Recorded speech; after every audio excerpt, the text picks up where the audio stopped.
많은 사람이 늙어서 힘든 이유는 돈이 없어서가 아니다. 진짜 사람을 무너뜨리는 것은 따로 있다. 버리지 못한 마음의 짐, 그것 때문이다. 당신은 혹시 이런 적 없었는가?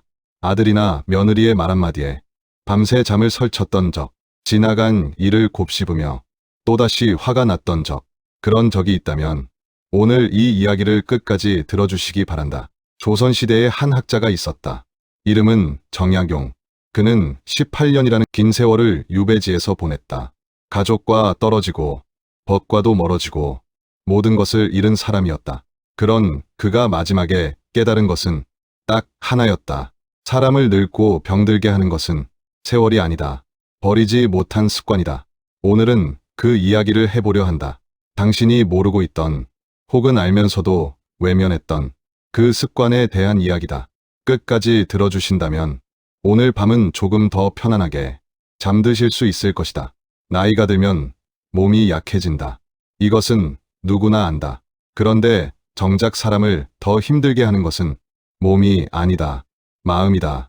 젊을 때는 바빠서 몰랐던 감정들이 나이가 들면 하나둘 떠오르기 시작한다. 서운했던 일, 억울했던 일, 미워했던 사람.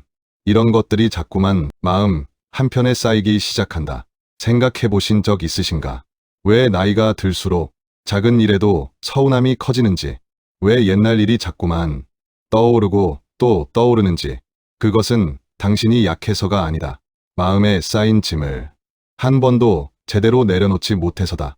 많은 어르신들이 이렇게 말씀하신다. 나는 평생 참고 살았다. 그렇게 살아온 세월이 어느새 수십 년이다. 그런데 그 참았던 마음은 어디로 갔을까? 사라지지 않았다.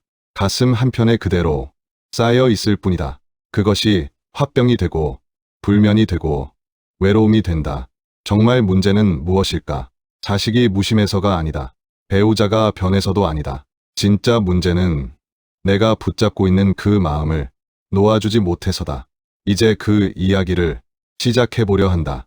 정약용은 조선 후기를 살았던 학자이자 관리였다. 젊은 시절 그는 누구보다 촉망받는 인재였다. 임금의 신임을 받았고 백성을 위한 정책을 설계했다. 그러던 어느 날 모든 것이 무너졌다. 천주교와 연루되었다는 이유로 그는 하루아침에 죄인이 되었다. 가족과 헤어지고 고향을 떠나 머나먼 유배지로 보내졌다. 그 세월이 무려 18년이었다. 상상해 보신 적 있으신가? 가장 빛나야 할 나이에 모든 것을 잃고 낯선 땅에서 홀로 지내야 했던 그 마음을 억울했을 것이다. 그런데 정약용은 그 분노 속에 머물지 않았다. 그는 이렇게 말했다고 전해진다. 사람을 이기는 자는 많으나 마음을 이기는 자는 드물다. 세상에는 싸워서 이기는 사람도 많고 논쟁에서 이기는 사람도 많다. 그러나 자신의 마음을 이기는 사람은 거의 없다. 감정이 치밀어 오를 때 참는 사람, 분노가 끓어오를 때 침묵하는 사람, 서운함이 가득할 때 표현하지 않고 다스리는 사람. 이런 사람이 진짜 강한 사람이라고 그는 말했다. 정약용은 유배지에서 원망을 붙잡고 살지 않았다. 대신 그는 매일 글을 썼다. 매일 자기 마음을 들여다보았다. 그렇게 그는 500권이 넘는 책을 남겼다. 가장 힘든 시간 속에서 가장 단단한 마음을 만들어낸 것이다. 그가 우리에게 남긴 가르침은 간단하다. 버릴 것은 버려야 새로운 것이 들어온다는 것이다. 오늘은 그가 말한 버려야 할 마음의 습관에 대해 함께 살펴보려 한다. 68세 이모 씨는 남편과 결혼한 지 40년이 넘었다. 그런데 몇 해 전부터 부부 사이가 점점 멀어졌다. 남편은 퇴직 후 집에만 있으면서도 대화 한마디 없었다. 이모 씨는 처음에는 이해하려 했다. 그러나 시간이 지날수록 서운함이 쌓이기 시작했다. 내가 평생 이 사람을 위해 얼마나 희생했는데 왜 이렇게 무심한 걸까? 그 마음은 점점 커져 원망이 되었다. 결국 이모 씨는 자식들에게 황혼 이혼을 고민한다고 털어놓았다. 자식들은 깜짝 놀랐다. 평생 다정하지는 않아도 함께 살아온 부모였기 때문이다. 이모 씨는 이렇게 말했다. 이혼하고 싶어서가 아니다. 이 원망을 더는 견딜 수가 없어서다. 많이 힘드셨을 것이다. 평생 참고 또 참으며 살아오셨을 것이다. 그런데 이모 씨가 진짜 풀어야 했던 것은 부부 관계 그 자체가 아니었다. 40년간 쌓아온 마음속 원망이었다. 남편이 변하길 기다리는 동안 이모 씨의 마음은 점점 더 단단한 원망으로 굳어지고 있었던 것이다. 정약용은 분노와 원망에 대해 이렇게 말한 적이 있다. 마음에 가시를 박아두면 찔리는 것은 결국 자신이다. 생각해 보신 적 있으신가? 원망은 상대를 벌주는 것 같지만 사실은 나를 가두는 감옥이다. 이모 씨가 40년간 품어온 원망은 남편을 바꾸지 못했다. 대신 이모 씨 자신의 밤잠을 빼앗아갔다. 마음의 평화를 빼앗아갔다. 웃을 일에도 웃지 못하게 만들어버렸다. 이것이 원망이라는 습관의 무서운 점이다. 원망은 처음에는 정당해 보인다. 나는 이럴 자격이 있다. 그렇게 생각하게 만든다. 그러나 그 감정을 오래 붙잡고 있을수록 손해보는 사람은 오직 나 자신뿐이다. 이혼을 하든 안 하든 그것은 부부가 결정할 문제다. 하지만 그 결정에 앞서 먼저 풀어야 할 것이 있다. 내 마음에 박힌 그 원망이라는 가시다. 가시를 뽑지 않고는 어떤 선택을 해도 마음이 편안해질 수 없다. 이모 씨는 결국 오랜 상담 끝에 이혼 대신 대화를 선택했다. 원망을 먼저 내려놓고 나니 남편의 무심함 뒤에 숨어있던 외로움이 보이기 시작했다고 이모 씨는 말했다. 당신은 어떠신가? 지금 누군가를 향한 원망을 품고 계시지는 않은가? 그 원망이 정말 당신을 지켜주고 있는가? 아니면 당신을 조용히 갉아먹고 있는가? 이제는 한 번쯤 내려놓을 때가 되었는지도 모른다. 72세 김모 씨에게는 아들 하나가 있다. 평생 그 아들만 바라보며 살아온 인생이었다. 아들이 결혼한 뒤에도 김모 씨는 매일 전화를 걸었다. 내가 다 너희를 위해서 하는 말이다. 그렇게 늘 말씀하셨다. 그런데 어느 날부터 아들의 전화가 뜸해졌다. 명절에도 잠깐 들렀다가 서둘러 떠나는 일이 많아졌다. 김모 씨는 가슴이 무너지는 것 같았다고 한다. 내가 뭘 그렇게 잘못했을까? 밤마다 그 생각만 하셨다고 한다. 서운하셨을 것이다. 평생을 바쳐 키운 자식인데 멀어지는 것 같아 두려우셨을 것이다. 그러나 며느리의 입장은 조금 달랐다. 며느리는 이렇게 말했다고 한다. 어머님이 미운 게 아니에요. 그냥 우리만의 시간이 필요했을 뿐이에요. 김모 씨가 놓치고 있던 것은 하나였다. 자식도 이제는 자신의 삶을 살아야 할 어른이라는 사실이다. 정약용은 자식에 대해서도 깊은 글을 남겼다. 유배지에서 그는 두 아들에게 수많은 편지를 보냈다. 그러나 그 편지 속에서 그는 아들의 삶을 대신 살아주려 하지 않았다. 대신 스스로 생각하고 스스로 판단하는 법을 가르치려 했다. 그는 이렇게 말했다. 자식을 사랑하는 가장 높은 방법은 자식을 놓아주는 것이다.